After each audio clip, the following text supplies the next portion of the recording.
wabarakatuh. Bismillahirrahmanirrahim. Alhamdulillah wassalatu wassalamu ala ba'd. Alhamdulillah pagi hari ini kita bersama-sama seluruh dewan guru, Aqobah dan wali murid yang sempat mengikuti alumni bisa mengikuti pengajian rutin ya pagi hari yang kita lakukan. Ini pagi hari ini ketepatan di Aqobah 1 Putri. Jadwalnya ngaji tafsir ya. Ada di kitabnya saya cari. Kalau sudah ketemu ini, saya kira jilid 1 dengan jilid 4. Jadi kalau di AIS ngajinya kitab fikih Imam Syafi'i Al-Muyassar yang secara metodologi strukturnya sudah lebih modern ya. Ini tafsir yang kita baca juga tafsir yang struktur pemahaman penulisannya sudah lebih mudah untuk dipahami, yang ditulis oleh Profesor Dr. Wahbah Zuhairi. Namanya kitab At-Tafsirul Munir. Kemarin kita bicara tentang surat Fatihah, ya, surat Al-Fatihah. Jadi Fatihah ini kalau dalam bahasa Kanjeng Nabi, Al-Fatihah itu 5 quri'at lah. Dari segi fadilah atau keutamaan, Fatihah itu password ya, password. Kunci ya, kunci atau password untuk segala hal yang kita lakukan. Itu passwordnya itu adalah dengan Fatihah. Sehingga ketika Fatihah itu kita baca secara istiqomah ya, tiap hari jumlahnya terserah gitu, memantaskanlah dengan waktu, dengan kemampuan yang bisa kita lakukan. Ya, ada yang membaca 33 kali, 41 kali, ada yang membaca 43 kali, ada yang 100 kali, monggo terserah ya. Tapi yang pasti bahwa Allah memberikan jaminan bahwa kalau kita berdoa memohon kepada Allah dalam semua hal ya, atau ada persoalan, ada problem, ada hajat, ada kebutuhan apa saja, maka passwordnya itu dengan bacaan apa? Fatihah. Sehingga Nabi mengatakan Al-Fatihatu 5 quri'at lah. Fatihah itu 5 quri'at lah. Al-Fatihatu Fatihah itu 5 untuk sesuatu. Sesuatu itu apa saja. Quri'at yang dibaca Fatihah baru kan rumah. Baru. Nah, kalau saya dijazai yang sampai kepada di Telhar ya, waktu Congol itu majlisnya membaca 43 kali. Lalu pastilah atau bacaan yang kita baca itu diwasilahkan atau melalui wasilah para auliya ilaqtaf, para wali-wali kutub ya, auliya ilaqtaf.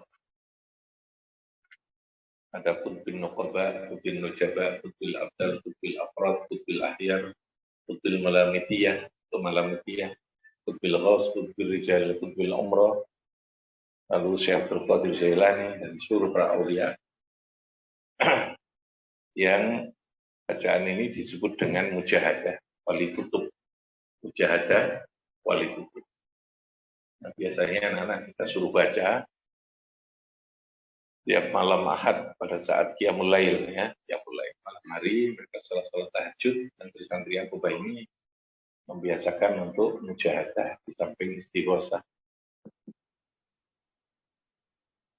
Gunanya apa ya? Gunanya tadi ini, fadilahnya adalah membuka menjadi password yang membuka terhadap seluruh hajat dan kebutuhan kita di dalam kehidupan. Sehingga kalau ada problem, masalah apa saja gitu ya, insya Allah akan diberi kemudahan untuk ada penyelesaian. Jadi ada kekuatan, ada penyelesaian, ada jalan keluar gitu ya. Dengan segala hal atau segala model atau cara yang kita terkadang tiba-tiba diberi kemudahan, diberitahu oleh Allah cara. Dan cara itu bisa macam-macam ya, artinya Allah memberi kemudahannya itu lewat itu banyak hal yang kita tidak duga. Jadi kehidupan ini memang tidak bisa hanya kita lakukan dengan hitungan logika dan matematis saja, ya. Logika rasio kita gitu. Itu harus pertimbangan logis, pertimbangan rasional itu harus. Tetapi faktor E yang menjadi kekuatan di balik dari sesuatu yang kita lakukan, yang memberikan kemudahan, yang memberikan hasil, yang menjadi guidance, yang menjadi arahan dalam kehidupan kita ini, supaya semuanya bisa terwujud itu ya faktor X tadi ini harus kita yakini ada. Apa itu doa? Dan lalu menyerahkan kepada Allah. Ingat dalam bahasa Al-Quran, فَإِذَا عَزَمْتَ فَتَوَكَّلْ عَلَى اللَّهِ. Azamta itu kalau saya memahami, ketika kita sudah punya rencana, sudah punya desain perencanaan, desain program, keinginan yang kuat, azam itu, sudah punya keinginan, sudah punya daftar yang terkait dengan apa yang kita butuhkan, yang kita inginkan, yang kita rencanakan dalam hidup itu, maka itu harus disertai dengan fatawakal Allah. Tawakal itu lebih kepada tadi faktor ini. Butuh sumeleh, butuh pasrah pada Allah. Tapi tidak boleh hanya fatawakal tanpa azamtah. Tanpa azamtah itu tidak boleh. Jadi azamtah itu manajemen, azamtah itu program, planning, perencanaan, macam-macam itu ya. Termasuk menyiapkan segala macam sarana, mempersiapkan diri. Kalau kita jalan di naik mobil, naik sepeda motor, ya di perjalanan ya tentu harus hati-hati itu faida azamta. Ada norma, ada aturan yang harus kita patuhi, ada tahapan-tahapan yang harus kita lakukan. Harus setelah itu semuanya terjadi, faida azamta baru fatawakal Allah. Nah itu faktor X-nya. Nah Fatihah itu menjadi password untuk semua, membuka dari seluruh faktor X yang kita lakukan. Baru dikasih jasa itu. Ya, langsung saya yakini, saya amalkan. Jadi wiritan itu, wirid itu kan sesuatu yang dibaca diulang-ulang. Itu namanya wirid ya, aurat wirid. Wirid itu yang terpokok itu istiqomah. Apa? Istiqomah. Istiqomah itu ya kudu ajeng. Ya. Ibarat wong nandur ngono, kalau kita sudah menanam biji, menanam apa istilahnya bibit, maka yang dibutuhkan itu adalah keistiqomahan untuk merawat bibit itu. Continue, nyirami, ngekei apa, pupuk kalau diperlukan, dia harus mendapatkan sinar yang cukup gitu ya. Harus dirawat supaya tidak terkena hama, tidak terkena kuman, macam-macam. Kalau kita rawat secara istiqomah, ya dia pasti akan berbuah, akan berhasil, akan menghasilkan. Tergantung pada jenis pohonnya itu apa. Gitu. Kalau pohon itu kelapa, ya tentu butuh waktu yang cukup panjang. Wiritani butuh suwe, gitu ya. Ibarat wiritan itu kayak iso instan, tapi dia perlu proses yang cukup panjang. Tapi ketika sudah berbuah, maka dia akan menghasilkan sesuatu yang permanen, yang kuat untuk jangka panjang. Tapi kalau tanaman Anda itu adalah padi ya, maka dia butuh waktu yang lebih cepat, dalam hitungan bulan lah. Tapi sekali Anda panen, ya dia akan selesai. Tapi panen. Jadi logika berwirid berdoa itu sesungguhnya sama. Seringkali kita ini kan kayak masalah lah kayak wiridan. Ya raiso toh, kepingin pari langsung kemudian nandur, kepingin dibek ya raiso. Harus ada proses waktu. Nah, Gusti Allah itu memberikan sesuatu tentu melihat pada ikhtiar yang kita lakukan. Ikhtiar kita doa itu juga bagian dari sebuah ikhtiar ya. Ikhtiar mohon kepada Allah lalu melakukan yang terbaik. Lakukan yang terbaik. Jadi makanya Kanjeng Nabi ketika ada sahabat yang ketika itu kendaraannya berupa unta. Nabi bertanya, di mana unta kamu di sana? Kami enggak, saya serahkan kepada Allah. Kata Nabi, jangan begitu. I'qil wa tawakkal. Ikil itu artinya kamu ikat wa tawakal, baru kamu tawakal kepada Allah. Jadi Nabi tetap mengajarkan. Ada wilayah ikhtiariyah, wilayah yang menjadi kewenangan dan menjadi tugas kita. Lalu kemudian wa tawakal baru diserahkan kepada Allah. Wis dikunci, wis dilebokno omah, wis ditutup, lalu kemudian kok hilang, ya berarti sudah ada sesuatu yang Allah menghendaki beda. Yang pasti kan ono sing dikepingin ya kepingin ngambil. Allah pasti akan memberikan sesuatu yang berbeda dari yang kita inginkan. Jadi i'qil wa tawakkal. I'qil itu bagian dari ikhtiar yang memang menjadi tugas manusia, wilayah ikhtiariahnya, lalu kemudian wa tawakkal Allah itu. Anda serahkan saja kepada Allah. Jadi tawakal itu ada proses ikhtiarnya. Nah, doa itu posisinya adalah di antara kedua tadi, melengkapi ikhtiar, melengkapi tawakal kita kepada Allah, lalu kemudian mohon diberikan yang terbaik. Yang terbaik yang diberikan oleh Allah. Jadi ada kepantasan gitu ya.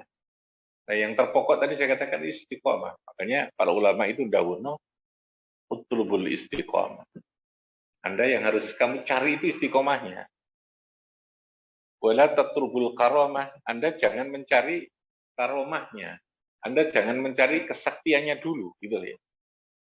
Karomah, kesaktian, kehormatan, kesuksesan. Kalau menurut bahasa orang sekarang, kesuksesan, hasil ya, goal yang kita dapatkan, itu buah atau efek dari namanya istiqomah.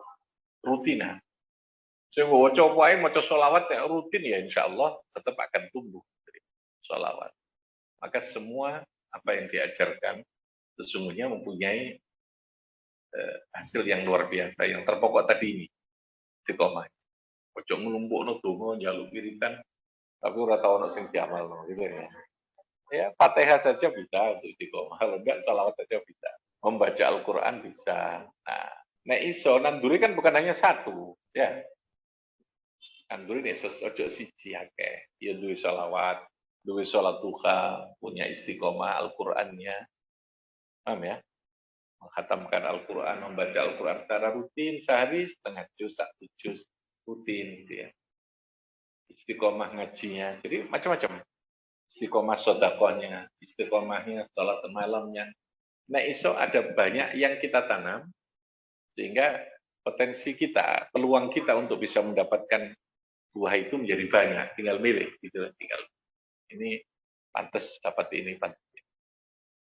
Nah, Fatihah itu salah satu yang menjadi password tadi. Jangan ditinggalkan. Makanya sholat pun tidak sah menurut Imam Syafi'i. La sholata illa bifatihatil kitab. Sholat tidak dikatakan sah kalau tidak membaca Fatihah. Jadi faqra'u ma tayassara minal Qur'an oleh Imam Syafi'i ditafsirkan sebagai ayat Al-Fatihah. Ma-nya itu adalah ayat Al-Fatihah. Ma tayassara minal Qur'an. Berbeda dengan Abu Hanifah kemarin. Kalau Abu Hanifah itu memahami ma tayassara adalah ya ayu ayatin minal Qur'an. Biaya ayat atau Qur'an boleh dibaca.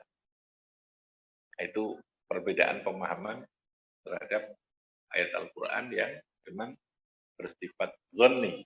Zonni itu yang memungkinkan bisa menimbulkan adanya perbedaan-perbedaan. Itu ya. Jadi diajekno. Apa wae lah gitu ya. Dan kalau kita di sini ngajekno duha, sholat duha.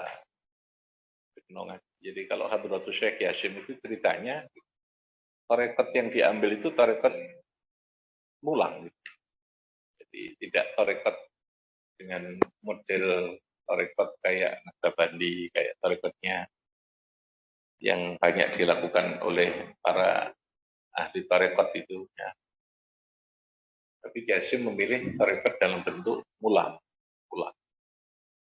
Tarekat itu kan jalan untuk kita bisa menuju kepada Allah. Jadi ibaratnya mursyid itu adalah guidance-nya. Seorang mursyid dalam tarekat itu guidance yang mendampingi, mengawal terhadap para muridin. Murid itu adalah mereka yang berkehendak untuk menuju kepada Allah, dalam suluknya, dalam saliknya itu menuju kepada Allah, dan itu ada beberapa wiridan yang dibakukan dengan sanad yang tertentu, ini yang diistiqomahkan untuk sebagai jalan menuju kepada Allah. Nah, jalan yang dipilihkan Nabi itu banyak, gitu ya, banyak. Di antaranya adalah mulang. Nah, kalau Kepireng itu memang dikenal pondok yang tidak mengambil jalur tarekat. Beda dengan pondok Darul Merjoso itu memang mengambil jalur tarekat. Kiai Romli itu adalah menantu Kiai Hasyim yang memang bergerak pada tarekat, orang menyebutnya yang tasawuf itu tarekat.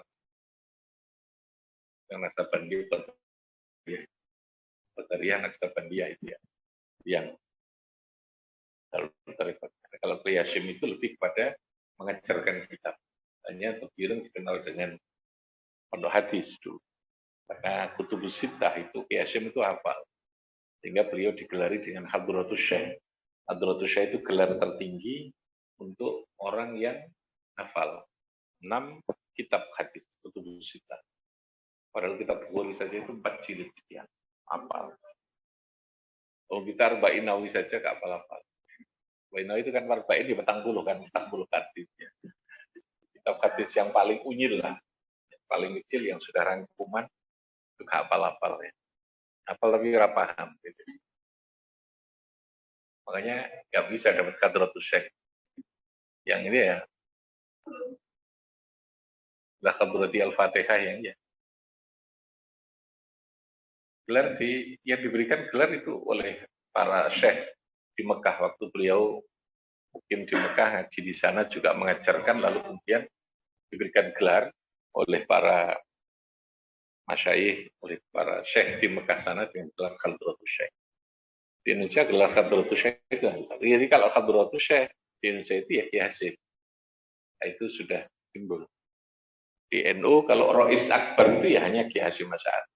Di NU Rois Akbar, di NU Nahdlatul Ulama satu-satunya Kiai Hasyim. Setelahnya itu namanya Rois Am. Rois Am itu yang dia menjadi institusi lembaga di NU yang menentukan kebijakan.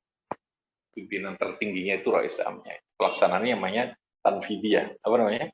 Tanfidiyah. Saya harus tahu ya orang Akobah ini. Itu NU ya. Perlu nanti harus menghafal marasnya NU. Ya Al-Waton.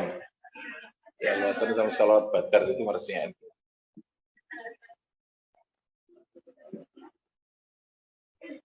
Jadi gelar Hadratus Syekh itu hanya ya tarekatnya itu yang ngaji itu. Jadi kalau puasa artinya khataman Bukhari, Muslim, kemudian terus Kutubus Sittah itu Sunan Abi Dawud, Sunan Nasa'i. Nah, saya menangi ngaji itu dengan muridnya Hadratus Syekh, Kiai Samsuri Badawi, murid langsung. Ngaji kitab Bukhari, ngaji kitab Muslim ketika puasa itu. Jadi kalau sanad saya ngaji pada guru saya, kiai saya namanya Kiai Samsuri Badawi, itu hadis. Kiai Samsuri ngaji kepada Kiai Hasyim. Kiai Hasyim terus ke atas, ya, pada gurunya, pada guru-gurunya, sampai kepada Rasulullah. Kira-kira sekitar 24 guru sampai kepada Rasulullah itu. Ya. Pada Imam Bukhari, lalu kemudian sampai kepada namanya sanad. Jadi sanad itu adalah kumpulan rawi. Rawi itu orang yang menceritakan, yang menyampaikan hadis yang nyambungnya harus sampai kepada Rasulullah. Rasulullah dari mana? Rasulullah itu kok Gusti Allah. Karena agama itu harus ada sanad. Ya, penduru aman ta'khuduna. Bahwa agama itu harus punya sanad, dan Anda harus melihat dari siapa agama itu harus kita ambil, kita pelajari. Sampainya harus pada Rasul, Rasul lalu kemudian dari Gusti Allah. Rasul, Malaikat Jibril yang menyampaikan dari Gusti Allah. Dan yang Nabi memberikan kepada siapa? Sahabat. Nabi memberikan kepada sahabat. Sahabat kepada tabi'in. Tabi'in kepada tabi'in. Tabi'in terus sampai ke bawah.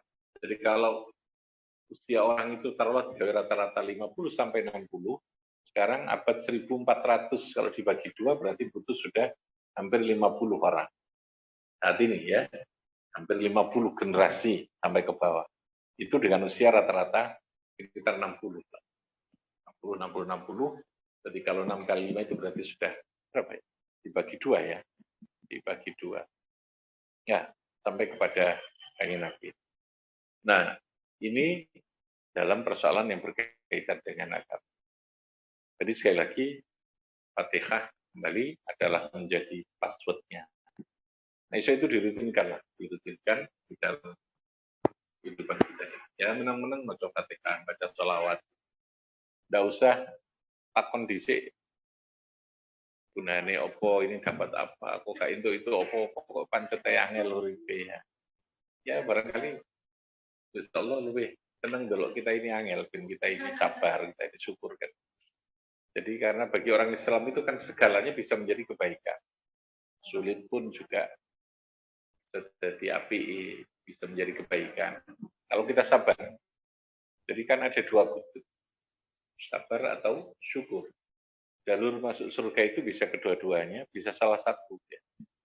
Ada orang yang masuk surga itu karena sabar, berarti uripe gak enak belas sabar. Tapi di akhirnya enak masuk surga. Ada jalur yang uripe enak dan dia syukur. Baik, yang istimewa ini ya. Enak terus syukur lalu kemudian sesuatu. Ya. Pilih mana kamu? Pilih jalur syukur apa sabar? Nah, ini elegan kan jadinya.